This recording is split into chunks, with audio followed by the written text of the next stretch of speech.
আসসালামু আলাইকুম। অনুসন্ধানী বাংলা টিভির পক্ষ থেকে সবাইকে স্বাগতম। আপনাদের সাথে আছি আমি মোহাম্মদ শুভ।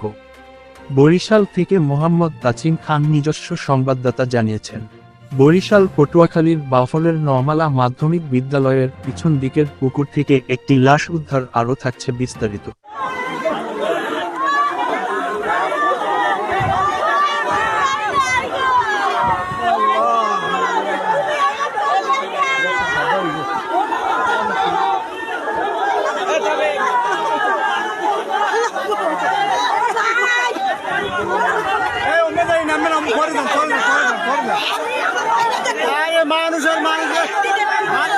মানুষের পাগল লেগেছে মানুষ।